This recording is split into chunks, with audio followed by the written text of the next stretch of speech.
बच्चों page number 12 निकालिए। Third bit, नीचे दी गई पंक्तियों के अर्थ अपने शब्दों में लिखिए। ये कविता की 4 पंक्तियां हैं, इसको आप अपने शब्दों में लिखना है, भाव लिखना है इसका।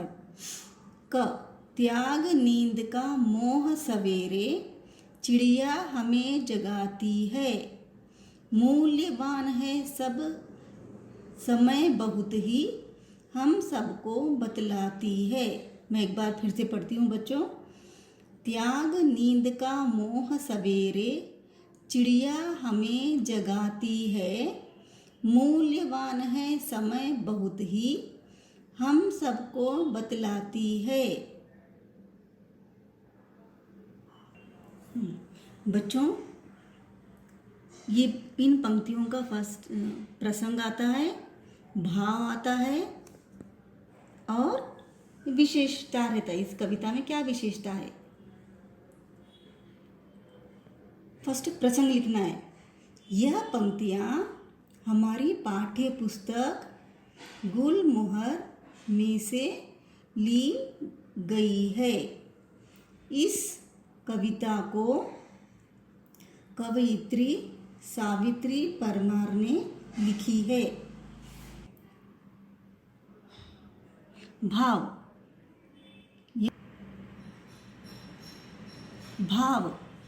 यह कविता समय के महत्व को बताती है। जिस प्रकार चिड़िया नींद का मोह छोड़ करके सवेरे हमें जगाती है,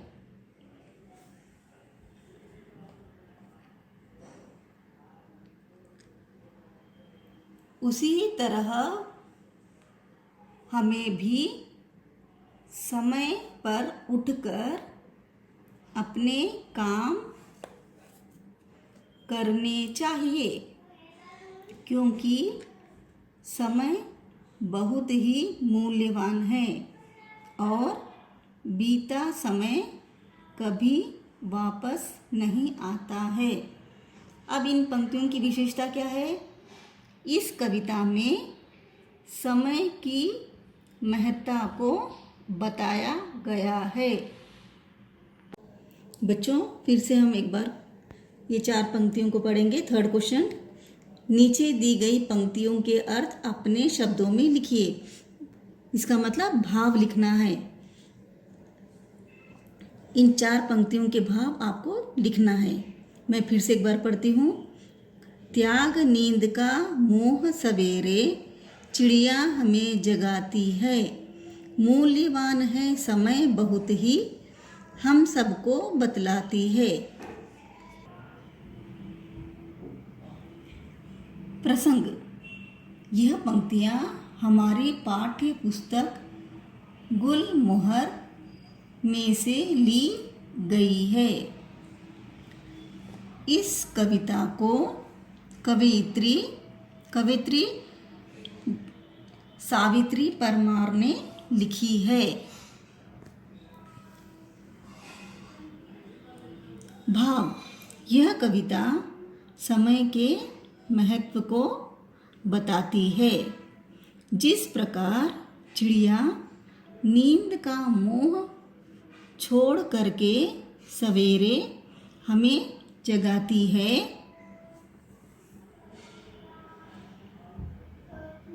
उसी तरह हमें भी समय पर उठकर अपने काम करने चाहिए, क्योंकि समय बहुत ही मूल्यवान है और बीता समय कभी वापस नहीं आता है। अब इसकी विशेषता क्या है? इस कविता में समय की महत्ता को बताया गया है। बच्चों इसको क्लास वर्क में आप लिखिए।